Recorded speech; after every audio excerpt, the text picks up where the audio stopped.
مشاهدينا الكرام، أهلا بكم في هذه النشرة الإخبارية من قناة الغد المشرق. البداية بالعناوين. وزراء في حكومة المناصفة ينفون صلتهم ببيان الحكومة الأخير بشأن اتفاق الرياض.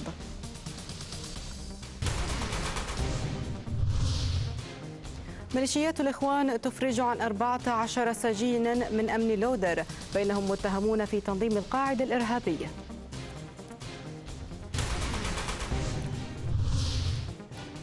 والمجلس الانتقالي الجنوبي بوادي حضرموت يعلن عن إقامة فعالية كبرى يوم الخميس المقبل بمدينة سيئون.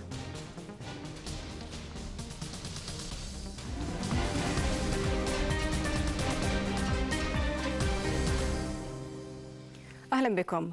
أعرب وزراء جنوبيون في حكومة المناصفة عن أسفهم لإصدار بيان باسم الحكومة دون علمهم بصفتهم أعضاء فيها بشأن الحديث عن اتفاق الرياض والأوضاع في الجنوب. التفاصيل في هذا التقرير.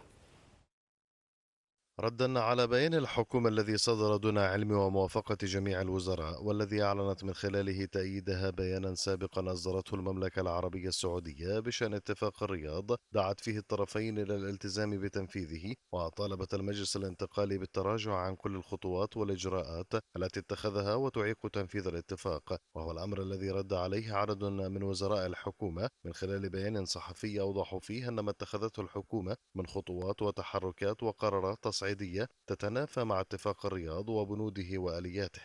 وكما أكدوا على أن استخدام اسم وصفة حكومة المناصفة في بيانات تصعيدية تستهدف جهود الأشقاء في المملكة العربية السعودية الحريصة على توحيد الصف ومواجهة المخاطر والتهديدات المشتركة للجنوب والشمال والإقليم يعد أمرا بالغ الخطورة. الوزراء الجنوبيون شددوا على الدعم الكامل للسلطة المحلية في العاصمة عدن ممثلة بالمحافظ لملس على ما يبذله من جهود لتفعيل مؤسسات الدولة الإعلامية والاقتصادية والخدمية بكادرها بعد أن استمرت مغلقة أكثر من 7 سنوات. وطالبوا رئيس الوزراء وأعضاء الحكومة المتواجدين في الخارج بالعودة للمشاركة في دعم هذه الجهود. وكما أشار البيان الذي نشر على الموقع الرسمي للمجلس الانتقالي الجنوبي إلى أن اختلاق الأزمات السياسية والاقتصادية وإشعال الحروب العبثية في أوساط المجتمعات المحلية مثل ما يجري في محافظة أبين وتحديدا في مديرية لودر ما هي إلا صورة عن الوضع الحاصل، وهو أمر غير مقبول وغير مبرر، وقد يؤدي إلى خروج الأمور عن السيطرة في الوقت الذي يدعو فيه اتفاق الرياض ورعاته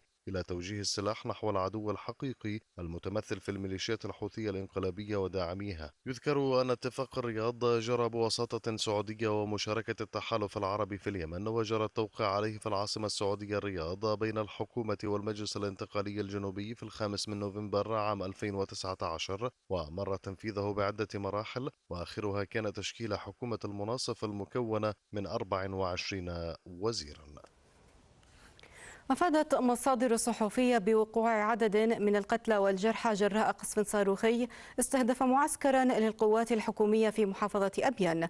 وقالت المصادر إن المواطنين في مديرية موديا سمعوا دوي انفجار عنيف هز المنطقة ناتج عن غارة جوية مجهولة المصدر أصابت وسط المعسكر الذي كان يوجد فيه عشرات الجنود، وتم نقل القتلى والمصابين إلى مستشفى موديا.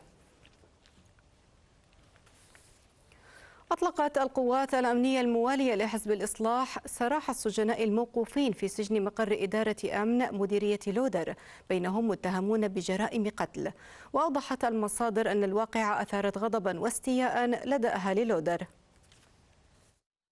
بعد أيام من الاشتباكات العنيفة التي اندلعت بالقرب من إدارة أمن المديرية بين ميليشيات الإخوان وأبناء قبائل لودر، والتي أسفرت المواجهة عن سقوط قتلى وجرحى من الطرفين بينهم مدنيين، قامت ميليشيات الإخوان بإطلاق سراح السجناء الموقوفين في سجن مقر إدارة أمن مديرية لودر، بينهم متهمين بجرائم قتل، وذلك عقب السيطرة عليها مساء الجمعة. وأشارت المصادر إلى أن عدد السجناء المفرج عنهم 14 سجينا، بينهم متهمين بقضايا جنائية منها القتل العمد، وسبق أن صدر بحق البعض منهم أحكام قضائية. وأوضحت المصادر أن الواقعة أثارت غضبا واستياء لدى أهالي لودر الذين حملوا الكاظمي والعوبان المسؤولية. إلى ذلك استعادت اليوم قوات الحزام الأمني في مديرية لودر بمحافظة أبين مقر قواتها في المديرية بعد ساعات من السيطرة عليه من قبل القوات الحكومية الموالية لحزب الإصلاح التي كانت قد أحكمت السيطرة على المدينة بشكل كامل. في السياق كشف مصدر أمني عن ارتباط مدير أمن مديرية لودر الجديد الذي فرضته أمس قوات موالية لحزب الإصلاح بالقوة بالعناصر الإرهابية في محافظة أبين. وقال المصدر أن جعفر عبد الله حيدرة سبق له وشارك ضمن مجاميع من تنظيم القاعدة في القتال ضد القوات الجنوبية خلال حرب شقرة العام الماضي. وأوضح المصدر أن جعفر حيدرة الذي تم منحه رتبة ملازم وأصدر وزير الداخلية قرارا بتعيينه مديرا لأمن مديرية لودر بدلا عن العقيد الخضر حمصان. وأشار إلى أن أبو مشعل الكاظمي سعى لفرض حيدرة بالقوة كونه ينتمي إلى مديرية المحفد المنطقة ذاتها التي ينتمي لها الكاظمي. وقوبل قرار تعيين حيدرة رفضا واسعا في أوساط الأهالي في لودر وأعلنوا تمسكهم بمدير أمن المديرية حمصان. وعبر العديد من أهالي لودر عن خشيتهم من عودة الاغتيالات والعمليات الإرهابية بعد عملية اقتحام ميليشيات الإخوان للمدينة وحشد القوات والعناصر المتطرفة إليها. أسقطت القوات المشتركة طائرة مسيرة تابعة للميليشيات الحوثية في محافظة الحديدة. وأفاد الإعلام العسكري أن دفاعات القوات المشتركة رصدت طائرة استطلاع في سماء منطقة الجاح بمديرية بيت الفقيه، وسرعان ما تم التعامل معها وإسقاطها. أعلنت قيادات المجلس الانتقالي الجنوبي بوادي وصحراء حضرموت وعدد من المكونات الجنوبية عن إقامة فعالية كبرى يوم الخميس القادم بمدينة سيئون. وأقر لقاء للمجلس الانتقالي الجنوبي في وادي وصحراء حضرموت إقامة فعالية جماهيرية احتفاء بمناسبة يوم الأرض الجنوبية ورفض الممارسات الهمجية التي تنفذها ميليشيات الإخوان والمخالفة لمخرجات اتفاق الرياض. ودعا اللقاء جميع المواطنين للمشاركة الفاعلة في الفعالية الكبرى. واصلت ميليشيات الحوثي تغيير المناهج الدراسية للصفوف الأساسية من الصف الأول وحتى الصف السادس بتغييرات عقائدية وطائفية وسياسية.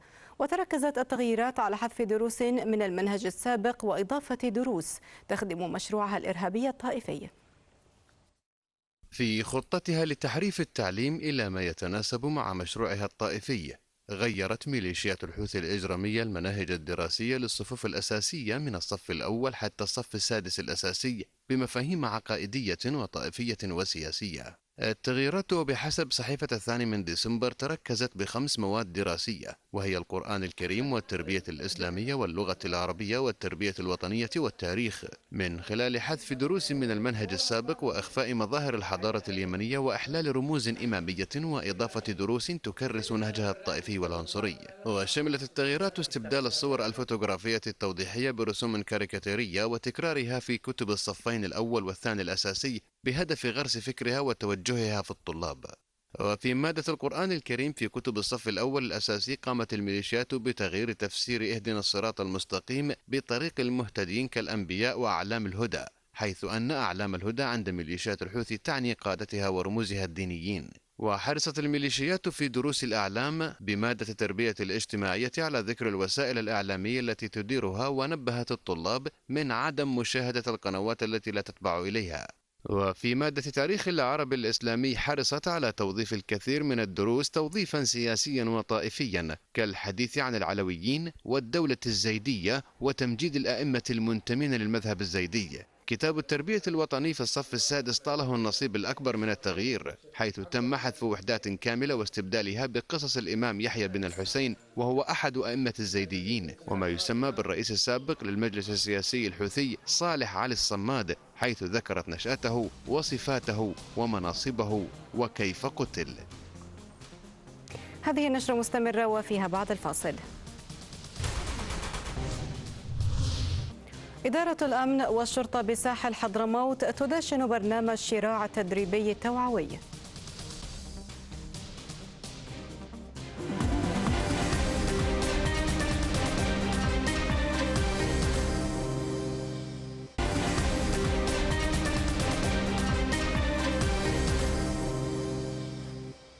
أهلا بكم من جديد. دشنت الإدارة العامة للأمن والشرطة بساحل حضرموت برنامج شراع تدريبي توعوي، ويستهدف البرنامج العاملين في القطاع الأمني وطلاب جامعة حضرموت من خلال الدورات والمحاضرات التوعوية. شراع برنامج تدريبي توعوي جديد دشنته إدارة الأمن والشرطة بساحل حضرموت بالتعاون مع جامعة حضرموت. البرنامج يهدف إلى رفع مستوى الوعي لدى منتسبي المؤسسة الأمنية وتعزيز العلاقة بين الأمن والمجتمع. إدارة أمن ساحل حضرموت عندها كوادر أمنية تقوم بمحاضرات أخرى في الجامعات من خلال التوعية ومن خلال شرح العملية الأمنية، من خلال تعريف الجميع بمسرح الجريمة وكيفية رفع البصمات والأدلة الجنائية وكيفية التعامل مع الملف الجنائي وكيفية سير القضايا الجنائية من استلام البلاغ الجنائي مرورا بكل مراحلها إلى الوصول إلى النيابة العامة. البرنامج يمتد لعام كامل ويستهدف رجال الأمن من خلال محاضرات في القانون والضبط القضائي إلى جانب طلاب جامعة حضرموت عبر محاضرات توعوية عن المخدرات وخطورتها والجريمة بشتى أنواعها وعقوباتها القانونية. طبعا أهداف هذه البرنامج هو زيادة الوعي الأمني لدى رجال الأمن، وبالعكس برضه في محاضرات توعوية ستقام في الجانب الطلاب، وسوف تخرج إن شاء الله هذه طبعا الشراكة طبعا سويناها لمدة عام كامل تتغلل فيها دورات ومحاضرات توعوية كبيرة. يعني تحدثنا عن نماذج متعددة مرتبطة بحضرموت، بالجنوب، مرتبطة باليمن عموما وبالعالم العربي والإسلامي. تحدثنا عن نماذج عالمية كيف كانت تناضل من أجل تحقيق العدالة في بلدانها. الدورات والبرامج التدريبية والتوعوية تأتي ضمن شراكة حقيقية بين إدارة الأمن وجامعة حضرموت عبر التوجيه المعنوي والمنتدى السياسي لطلاب جامعة حضرموت. لقناة الغد المشرق، محسن بالبحيث، المكلا. سيرت هيئة الهلال الأحمر الإماراتي قافلة مساعدات غذائية للنازحين في عدة مخيمات ومناطق نائية في الساحل الغربي عقب حرب الميليشيات والانتهاكات المتواصلة التي تعرضوا لها. تواصل دولة الإمارات العربية المتحدة عبر ذراعها الإنساني هيئة الهلال الأحمر الإماراتي تسيير قوافل المساعدات الإغاثية على مديرية الساحل الغربي المحررة في محافظتي تعز والحديدة، حيث وزعت أفرق الهلال الأحمر الإماراتي 2300 سلة غذائية متكاملة لمخيمات النازحين في الوعرة والعليلي والأحواش بمديرية الخوخة ومخيم الحيمة بمديرية التحيتة التابعتين لمحافظة الحديدة. ويتواصل تدفق هذه المساعدات بناء على توجيهات القيادة الرشيدة في دولة الإمارات التي جعلت جل اهتمامها بناء الإنسان وترسيخ دعائم الإنسانية في العالم والسعي من أجل تحقيق الرسالة السامية. هذا الحضور الإنساني لدولة الإمارات في اليمن يأتي لدواعي أخوية وإنسانية صادقة لتوفير سبل العيش الكريم لمن هم في الحاجة، وخاصة ممن تعرضوا للنكبات والحروب والكوارث البيئية والطبيعية. بدورهم عبر أهالي المناطق المستهدفة عن شكرهم وتقديرهم لدور دولة الإمارات العربية المتحدة وما تقوم به من جهود إنسانية رائدة في شتى المجالات الخدمية، مشيدين بدور هيئة الهلال الأحمر الإماراتي الإنساني البارز وجهودها المتواصلة في إيصال المعونات الغذائية إلى مناطقهم لترفع المعاناة عن كاهلهم وتعينهم على أعباء الحياة المعيشية الصعبة. أما الآن نتابع وإياكم آخر الأخبار والمستجدات المتعلقة بجائحة كورونا عالمياً.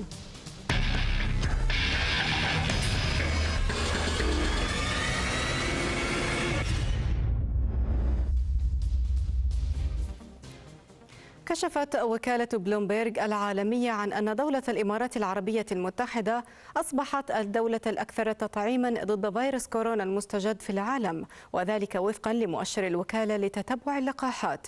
وأوضحت الوكالة أن دولة الإمارات تفوقت على دولة سيشيل لتصبح الأكثر تطعيما ضد كوفيد-19، حيث قدمت أكثر من 15 مليون جرعة بما يكفي لتغطية 72.1% من سكانها بجرعتين. ضبطت الشرطة الإيطالية العديد من القنوات والحسابات على إنستغرام والتي كان يستخدمها مجرمون لتقديم نسخ رقمية مزيفة من شهادات التطعيم ضد كورونا. وأكدت الشرطة أن البائعين يعرضون عبر هذه المواقع نسخا مزيفة من الشهادات الرقمية مقابل الدفع بعملات مشفرة، وتفيد الشهادات بحصول أصحابها على تطعيم كامل ضد كورونا، وهي ضرورية للسفر داخل الاتحاد الأوروبي.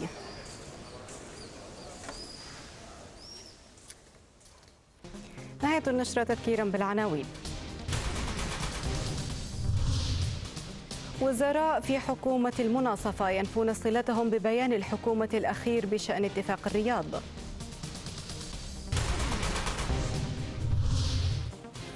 ميليشيات الإخوان تفرج عن 14 سجينا من أمن لودر، بينهم متهمون في تنظيم القاعدة الإرهابي.